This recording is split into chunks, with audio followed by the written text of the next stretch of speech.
నమస్కారం ETV news కు స్వాగతం ముఖ్యాంశాలు చట్టసభల్లో మహిళా రిజర్వేషన్లు త్వరితగతిన అమలు చేసే దిశలో చర్యలు రాజ్యాంగ సవరణ బిల్లును లోక్సభలో ప్రవేశపెట్టిన కేంద్రం పార్లమెంటు ముందుకు డీలిమిటేషన్ బిల్లు మొత్తం సీట్లు 815కు పెరగనున్నట్టు కేంద్రం వెల్లడి మహిళలకు దక్కనున్న 272 స్థానాలు డీలిమిటేషన్తో ఏ రాష్ట్రానికి అన్యాయం జరగదన్న అర్జున్ రామ్ మేఘ్వాల్ అన్నింటిలో సీట్లు 50% పెరుగుతాయని స్పష్టీకరణ కేంద్రం బిల్లును ప్రవేశపెట్టిన తీరుపై ప్రతిపక్షాల అభ్యంతరాలు డివిజన్ కోసం పట్టు 251 185 ఓట్ల తేడాతో వీగిపోయిన ప్రతిపాదన రాజ్యసభలో కొత్త సభ్యుల ప్రమాణ స్వీకారం తెలంగాణ నుంచి అభిషేక్ సింఘ్వి వేం నరేందర్ రెడ్డిలతో ప్రమాణం చేయించిన చైర్మన్ దేశ రక్షణ బోట్ల తయారీ సంస్థపై జగన్ వైఖరిని తప్పుపట్టిన ఏపీ మంత్రులు తరిమేస్తామనడం రాక్షస మనస్తత్వానికి నిదర్శనమని విమర్శ పశ్చిమాసియా యుద్ధం అంతర్జాతీయ సవాళ్లకు దారితీసిందన్న మోదీ ప్రపంచ స్థాయి సంస్థల్లో సంస్కరణలతోనే ఎదుర్కోగలమని వ్యాఖ్య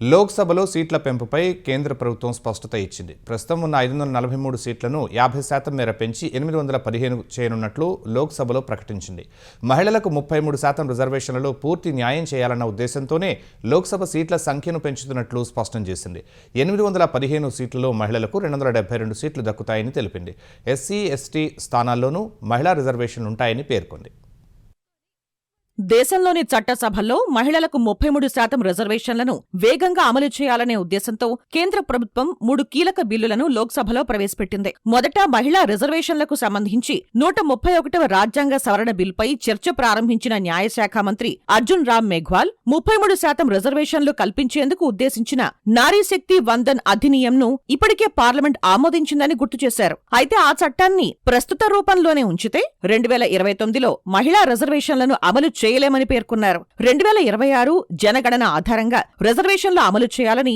ప్రస్తుత బిల్లో ఉన్నట్లు గుర్తు చేశారు ప్రస్తుతం మహిళా రిజర్వేషన్లను అమలు చేయాల్సిన సమయం వచ్చిందన్న ఆయన ఆర్టికల్ 368 సబ్సెక్షన్ 2 ప్రకారం కేంద్ర ప్రభుత్వం ఎప్పుడైనా ప్రజాహిత నిర్ణయాలు తీసుకోవచ్చని పేర్కొన్నారు ఈ క్రమంలోనే 3 బిల్లులను లోక్సభలో ప్రవేశపెట్టినట్లు వివరించారు 131వ రాజ్యాంగ సవరణ బిల్లు ప్రకారం మహిళా రిజర్వేషన్లను అమలు చేయాలంటే 2011 జనాభా లెక్కల మేరకు లోక్సభ సీట్లను పెంచాలని స్పష్టంగా పేర్కొన్నామని చెప్పారు రాష్ట్రాలతో పాటు కేంద్రపాలిత ప్రాంతాల అసెంబ్లీలలోనూ సీట్ల సంఖ్యను పెంచుతున్నట్లు వివరించారు మహిళల కోసం ఎన్డీఏ ప్రభుత్వం ఇప్పటికే అనేక సంక్షేమ అభివృద్ధి కార్యక్రమాలను చేపట్టిందన్న కేంద్ర మంత్రి చట్టసభల్లో వారి ప్రాతినిధ్యం పెంచేందుకు చర్యలు తీసుకుంటున్నట్లు తెలిపారు आज जो हम ये अमेंडमेंट लेकर के आ रहे हैं उनका मूल उद्देश्य लोकसभा राज्य विधानसभाओं में महिलाओं के लिए 33% सीटें जो आरक्षित करने संबंधी प्रावधानों को लागू करने के उद्देश्य से हैं इसके लिए संविधान के आर्टिकल 55, आर्टिकल 81, 82, 172, 330, 332 और 333A में संशोधन का प्रस्ताव है the constitution 106 amendment act 2023 Lok Sabha तथा विधानसभा महिलाओं के लिए लगभग 1 तक सीटों का रिजर्वेशन जिसमें एससी एसटी भी शामिल हैं सरकार का उद्देश्य महिलाओं के लिए आरक्षित सीटों का वर्तमान में उपलब्ध सीटों के अतिरिक्त इन एडिशन टू और ओवर एंड अबव रखना है न कि वर्तमान अलोकेशन ऑफ सीट को प्रभावित करना यहाँ ये भी उल्लेखनीय है कि महिला सीटों हेतु किया जा रहा आरक्षण हॉरिजेंटल यानी कुल सीटों में से 33% होने के साथ साथ वर्टिकल भी है अर्थात एससी और एसटी के लिए रिजर्व सीटों में भी 33% सीटें महिलाओं की भागीदारी सुनिश्चित करेगा ఇదే సమయంలో లోక్సభలో సీట్ల సంఖ్య పెంపుపై రాష్ట్రాలకు కేంద్రం భరోసా ఇచ్చింది లోక్సభ సీట్లలో రాష్ట్రాలకు ఎలాంటి నష్టం జరగదని కేంద్ర మంత్రి తేల్చి చెప్పారు రొటేషన్ పద్ధతిలోనే మహిళా రిజర్వేషన్లు అమలవుతాయని పేర్కొన్నారు पूरे देश में एक समान और न्याय संगत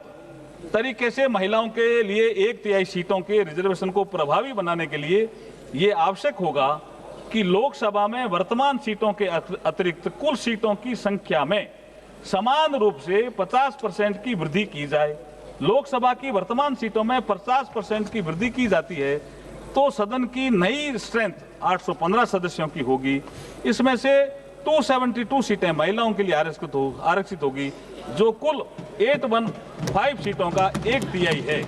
तो ये सिंपल सा एक फॉर्मूला है और इसमें सबको कोई नुकसान नहीं हो रहा है, किसी भी पुरुष वर्ग को भी नुकसान नहीं हो रहा है और किसी राज्य को कोई नुकसान नहीं हो रहा। जो ताकत इस राज्य की है उतनी ही ताकत आने वाले समय में रहेगी। మహిళలకు 33% రిజర్వేషన్లు అమలు కావాలన్న సర్దార్ పటేల్, మాజీ రాష్ట్రపతి అబ్దుల్ కలాం ఆకాంక్షలను ప్రధాని నరేంద్ర మోదీ నేతృత్వంలోని ఎన్డీఏ సర్కార్ నెరవేర్చబోతోందని కేంద్ర మంత్రి సంతోషం వ్యక్తం చేశారు. మహిళా రిజర్వేషన్ బిల్లు దేశ చరిత్రలోనే అత్యంత గొప్పదని ప్రధాని నరేంద్ర మోదీ అన్నారు. 3 దశాబ్దాల నుంచి ఎన్ని ప్రయత్నాలు జరిగినా గతంలో ఇది సాకారం కాలేదన్న ప్రధాని చరిత్రాత్మక ఘట్టంలో భాగమవుతున్నందుకు అదృష్టంగా భావిస్తున్నట్టు చెప్పారు. మహిళా రిజర్వేషన్ల సవరణ బిల్లు దేశం దశ దిశను మార్చనుందని మోదీ చెప్పారు. వికసిత్ భారత్ అంటే రోడ్లు, రైళ్లు, మౌలిక సదుపాయాలు మాత్రమే కాదన్న ప్రధాని మహిళల స్వావలంబన కూడా ఉంటేనే అది సంపూర్ణ వికసిత్ భారతమని చెప్పారు. మహిళా రిజర్వేషన్లను దేశ ప్రజలంతా స్వాగతిస్తున్నారని చెప్పిన ప్రధాని ఈ బిల్లును తేవటంలో ఎలాంటి రాజకీయ దురుద్దేశం లేదన్నారు. ఇది రాజకీయ పార్టీల కోసం తెచ్చింది కాదన్న మోదీ దేశ ప్రజల కోసం తెచ్చినట్టు చెప్పారు. 30 ఏళ్ల క్రితమే మహిళా బిల్లు తెచ్చామంటున్న వారు ఆ బిల్లులతో ఎవరికైనా మేలు జరిగిందా అని ప్రశ్నించారు. వికసిత్ భారత్ సాధనలో మహిళల పాత్ర కీలకమన్న మోదీ మహిళా బిల్లును వ్యతిరేకించేవారిని మహిళలు క్షమించరని చెప్పారు. మహిళల బిల్లు విషయంలో అందరూ కలిసి రావాలని కోరారు. और मैंने प्रारंभ में कहा है कि हम सब भाग्यवान हैं कि हमें ऐसे महत्वपूर्ण और देश की आधी आबादी को इस राष्ट्र निर्माण की नीति निर्धारण प्रक्रिया में हिस्सेदार बनाने का सौभाग्य मिल रहा है। ये हम लोगों के लिए सौभाग्य है और मैं चाहता हूं कि मेरे सभी माननीय सांसद, मैं इधर उधर की आज बात करना नहीं चाहता हूं, हम सभी सांसद इस महत्वपूर्ण अवसर को जाने न दें। हम भारतीय सब मिल करके देश को नई दिशा देने जा रहे हैं। हमारी शासन व्यवस्था को संवेदनशीलता से भरने का एक सार्थक प्रयास करने के लिए जा रहे हैं और मुझे विश्वास है कि इस मंथन से जो अमृत निकलेगा देश की राजनीति की भी उसके रूप स्वरूप को तो तय करने ही करने वाला है, लेकिन ये देश की दिशा और दशा भी तय करने वाला है। इतने महत्वपूर्ण मोड़ पर మహిళా రిజర్వేషన్ల పేరుతో కేంద్ర ప్రభుత్వం నియోజకవర్గాల పునర్విభజన ప్రక్రియను దుర్వినియోగం చేస్తోందని కాంగ్రెస్ ఎంపీ గౌరవ్ గొగోయ్ మండిపడ్డారు. కేంద్రం తెచ్చిన బిల్లులు మహిళలకు, కులగణనకు, రాజ్యాంగానికి, సమాఖ్య స్ఫూర్తికి వ్యతిరేకమని ఆయన ఆరోపించారు. డీలిమిటేషన్ ద్వారా జమ్మూ కశ్మీర్, అసోంలో ఏం చేయాలని అనుకుంటున్నారని గొగోయ్ ప్రశ్నించారు. మహిళా రిజర్వేషన్ల అమలుకు అవసరమైన డీలిమిటేషన్కు సమయం పడుతుందని ప్రభుత్వమే బిల్లులో పేర్కొందని వెల్లడించారు. తద్వారా మహిళా రిజర్వేషన్లకు కేంద్రమే అడ్డంకులు సృష్టిస్తోందని విమర్శించారు. तभी आप 2023 में अगर आप हमारी बात सुनते तो 2024 में महिला आरक्षण आ जाता। और आज भी हम कह रहे हैं कि इस महिला आरक्षण को आप परिसीमन के साथ मत जोड़ो, महिला आरक्षण लाओ। वर्तमान में जो हमारी ताकत है 543 उसी पे आप लागू करो, हम पूरा आपका समर्थन करेंगे। 2029 में लाना चाहते हो कृपया लाइए। जो बात आपकी, जो हर बात में आप जो राजनीति करते हो, सिंबोलिज्म की पॉलिटिक्स जो करते हो, ये साफ साफ इस तीनों बिल में दिख रहा है कि ये आपका महिला आरक्षण लाने का बिल नहीं है, ये देश को बैकडोर के द्वारा परिसीमन करने का ये बिल है। ये आपकी मंशा है। कितनी दुख की बात है, कितनी शर्म की बात है। జనగణనకు సంబంధించిన సరైన గణాంకాలు లేకుండా మహిళా రిజర్వేషన్లు ఎలా సమర్థవంతంగా అమలవుతాయని సమాజ్వాదీ పార్టీ అధినేత అఖిలేష్ యాదవ్ ప్రశ్నించారు. వెనుకబడిన వర్గాల వాటా గురించి చెప్పాల్సి వస్తుందని బీజేపీ, దాని మిత్రపక్షాలు జనగణనను అడ్డుకుంటున్నాయని ఆయన ఆరోపించారు. జనగణన తర్వాతే డీలిమిటేషన్ చేపట్టాలని ఆయన డిమాండ్ చేశారు. డీలిమిటేషన్ ద్వారా ఎన్నికల మ్యాప్ను మార్చాలని బీజేపీ కుట్ర పన్నిందని అఖిలేష్ ఆరోపించారు.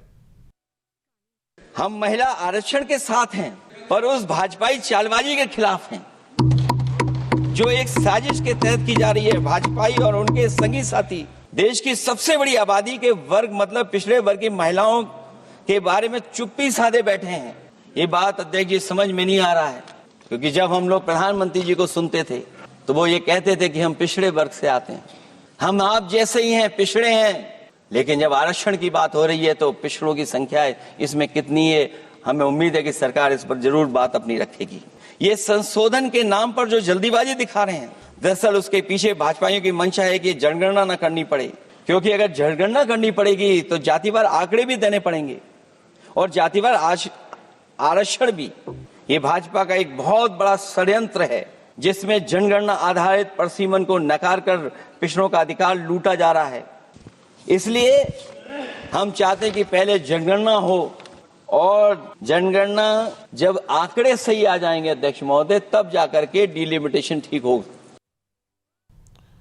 మహిళా రిజర్వేషన్ల ముసుగులో డీలిమిటేషన్ తెస్తున్నారన్న వ్యాఖ్యలను బీజేపీ ఎంపీ తేజస్వి సూర్య తోసిపుచ్చారు.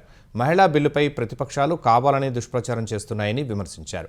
3 బిల్లులను క్షుణ్ణంగా పరిశీలించిన తర్వాతే మాట్లాడుతున్నానన్న ఆయన దక్షిణాదికి అన్యాయం జరగదని తేల్చి చెప్పారు. Speaker sir, over the last 3 days, we have seen a systematic misleading and propaganda by certain members of the opposition in the most irresponsible, anarchic fashion to mislead the people in the south of India. Let me make it very clear. If at all there was anything, even an ounce of injustice that the proposals that the government has brought to the parliament, even if there was an ounce of injustice to the south of India, I as a proud Kannadiga would have been the first to oppose such kind of a proposal. అంతకుముందు కేంద్రం తీసుకొచ్చిన 3 కీలక బిల్లులను సభలో ప్రవేశపెట్టడంపై విపక్షాలు తీవ్ర అభ్యంతరం వ్యక్తం చేశాయి. మహిళా రిజర్వేషన్లకు సంబంధించి 131వ రాజ్యాంగ చట్ట సవరణ బిల్లును న్యాయశాఖ మంత్రి అర్జున్ రామ్ మేఘ్వాల్ ప్రవేశపెట్టారు.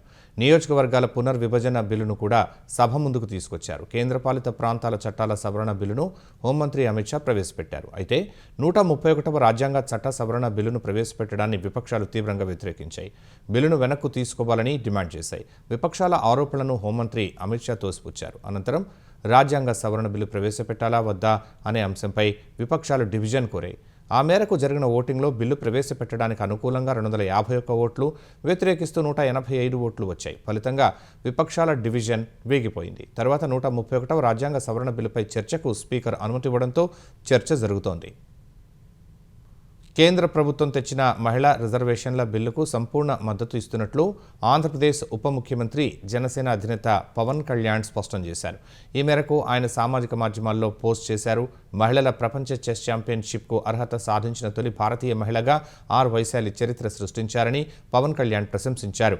ఫిడే మహిళల టోర్నమెంట్లో ఆమె విజేతగా నిలవటంపై అభినందనలు తెలిపారు. ఒకవైపు క్రీడారంగంలో వైశాలి వంటి వారు ప్రతిభ చాటుతూ ఉంటే మరోవైపు కేంద్రం మహిళా సాధికారత దిశగా చరిత్రాత్మక అడుగులు వేస్తోందన్నారు. మహిళా రిజర్వేషన్ బిల్లు కార్యరూపంలోకి తెచ్చే ప్రక్రియను వేగవంతం చేసి పార్లమెంటు ప్రత్యేక సమావేశాలు నిర్వహిస్తోందని తెలిపారు. పార్లమెంటు, అసెంబ్లీల్లో మహిళలకు 33% రిజర్వేషన్లు కల్పించే దిశగా చట్ట సవరణ బిల్లులపై చర్చ జరగడంపై పవన్ హర్షం వెలిబుచ్చారు. తెలంగాణ నుంచి కొత్తగా ఎన్నికైన రాజ్యసభ సభ్యులు ఇవాళ ప్రమాణ స్వీకారం చేశారు. అభిషేక్ మను సింఘ్వి, వేం నరేందర్ రెడ్డిలతో రాజ్యసభ చైర్మన్ రాధాకృష్ణన్ ప్రమాణ స్వీకారం చేయించారు. ప్రమాణ స్వీకార కార్యక్రమాన్ని ముఖ్యమంత్రి రేవంత్ రెడ్డి విజిటర్స్ గ్యాలరీ నుంచి వీక్షించారు. మహిళా కోటా, డీలిమిటేషన్ సహా 3 బిల్లుల ఆమోదం కోసం పార్లమెంటు ప్రత్యేక సమావేశం కాగా సభ్యులు సభలో ప్రమాణ స్వీకారం చేశారు. డీలిమిటేషన్, మహిళా రిజర్వేషన్ల సవరణ బిల్లుపై చర్చలో బీజేపీ ఎంపీ తేజస్వి సూర్య ఏపీ విభజనపై కీలక వ్యాఖ్యలు చేశారు. ఆంధ్రప్రదేశ్, తెలంగాణ ఏర్పాటు చేసేటప్పుడు భారత్ పాకిస్తాన్ విభజన సమయంలో బ్రిటిషర్ల కంటే ఘోరంగా నాటి కాంగ్రెస్ సర్కార్ వ్యవహరించిందని ఆరోపించారు. డీలిమిటేషన్ ప్రక్రియపై విపక్షాలు మొసలి కన్నీరు కారుస్తున్నాయని ధ్వజమెత్తారు. Opposition parties and a few regional parties in the south led by the DMK, why are they doing so much noise? And why the tears that they are shedding is nothing but crocodile tears? Yes. I thank heavens that in 2026, when the country is doing delimitation, Narendra Modi ji is in power and Bharatiya Janata Party led government will do the delimitation. Because if you remember the way the Congress party, the UPA, divided the two undivided Andhra Pradesh into AP and Telangana, It was done the partition of AP and Telangana was done in a worse fashion than the British did the partition of India and Pakistan.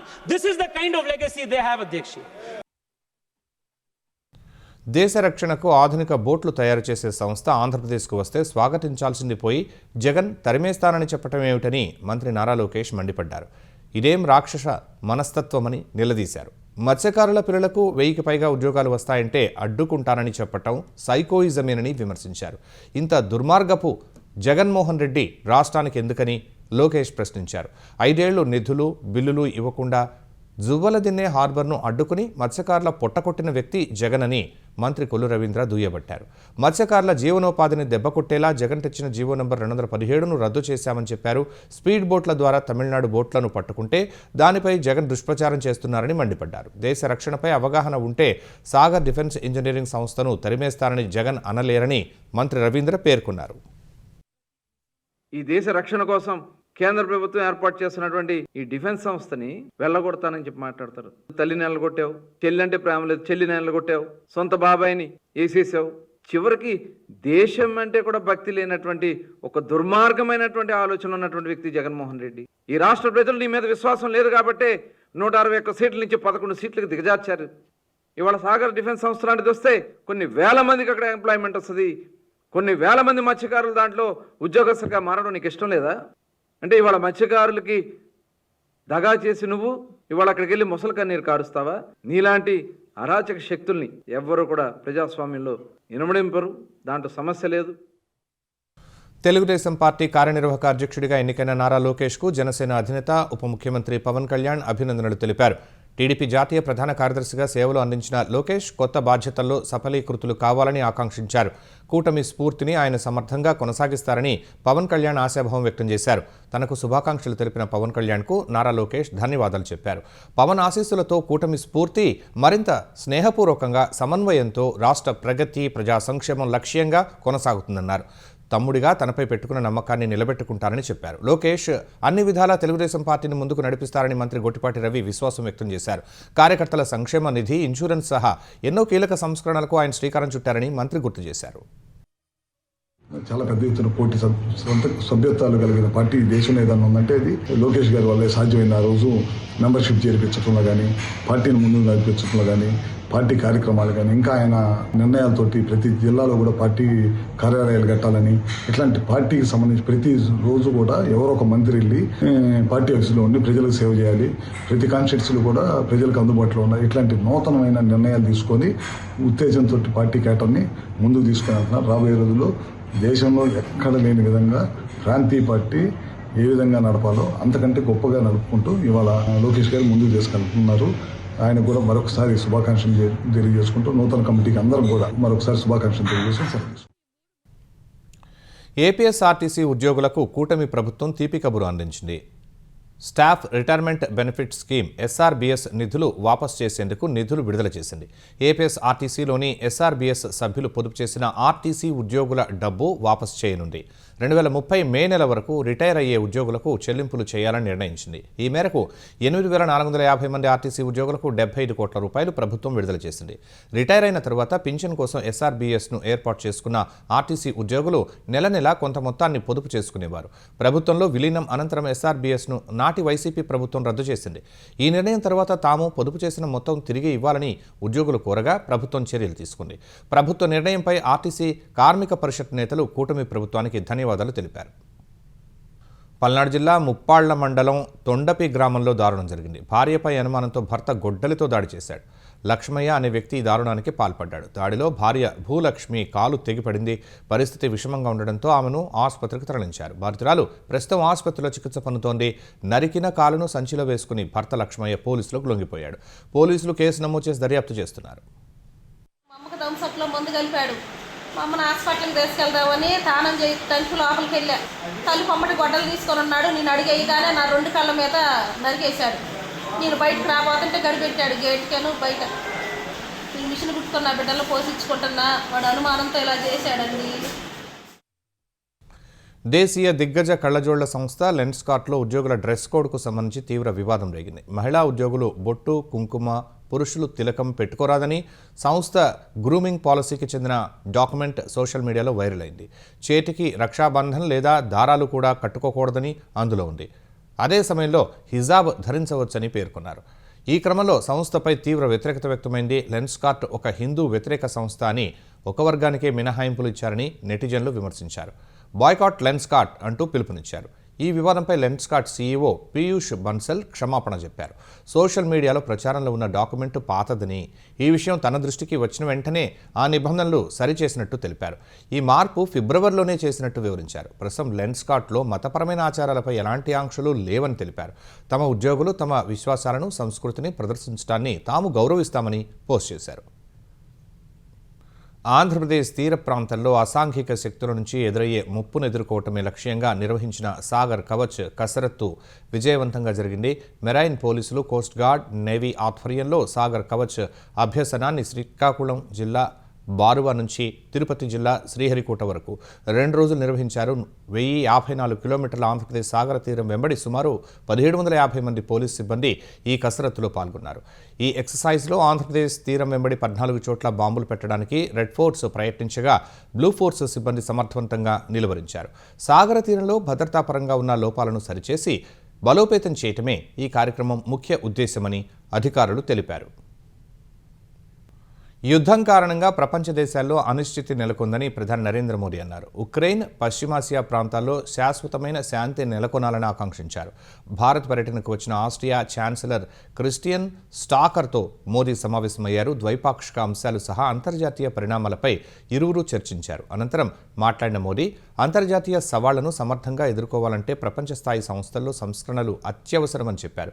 ప్రస్తుతం ప్రపంచం చాలా తీవ్రమైన ఉద్రిక్త పరిస్థితులను ఎదుర్కొంటోందన్న ప్రధాని ఈ సవాళ్లు భారత్ సహా అనేక దేశాలను ప్రభావితం చేస్తున్నాయన్నారు. భారత్, EU మధ్య స్వేచ్ఛా వాణిజ్య ఒప్పందం తర్వాత ఒక కొత్త అధ్యాయం మొదలైందని వివరించారు. 4 దశాబ్దాల తర్వాత ఒక ఆస్ట్రియన్ ఛాన్సలర్ భారత్కు రావటం ముఖ్యమైన మైలురాయని ప్రధాని అభివర్ణించారు.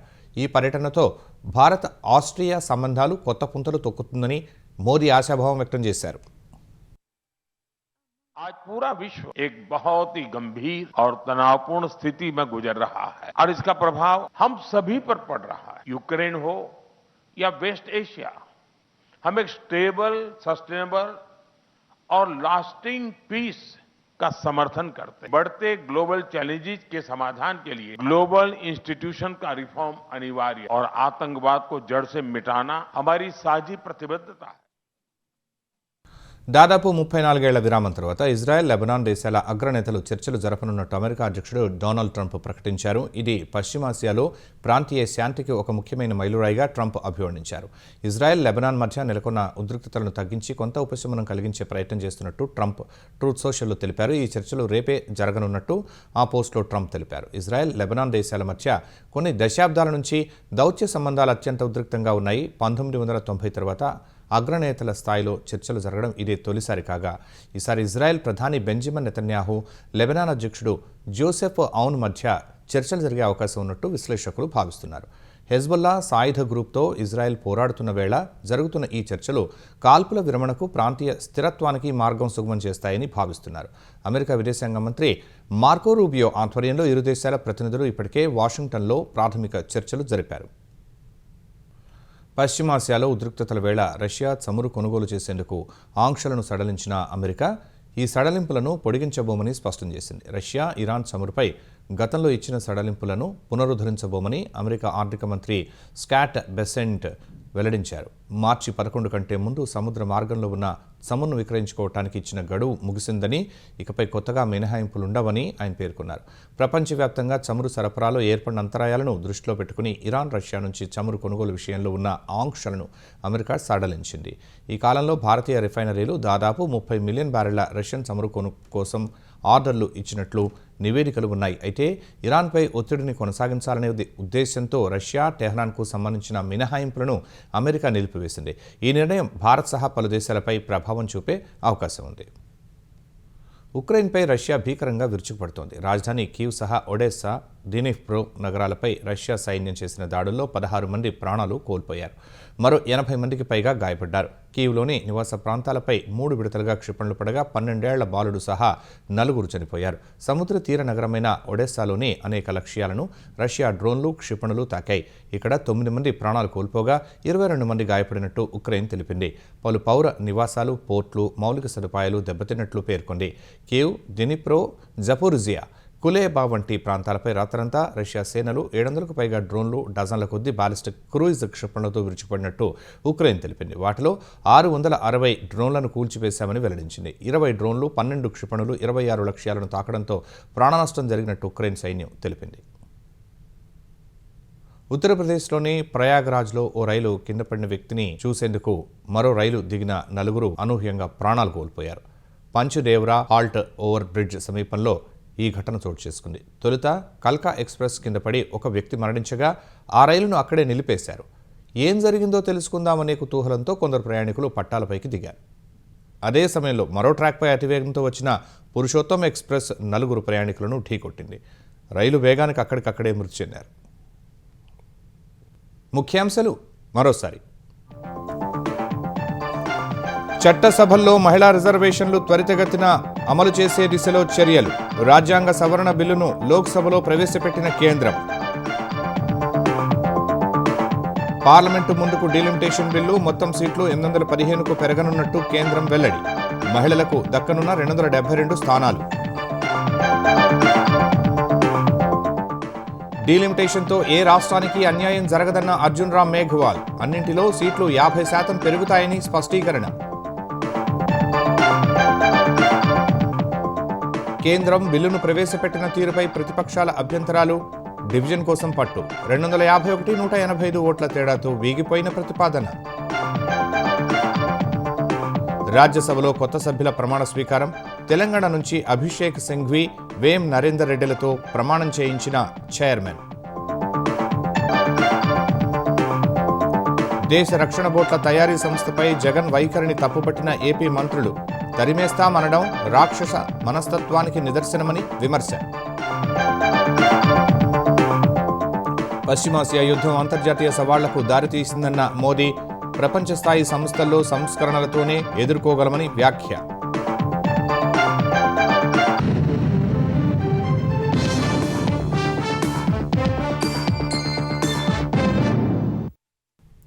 ఈటీవీ న్యూస్ సమాప్తం. నమస్కారం.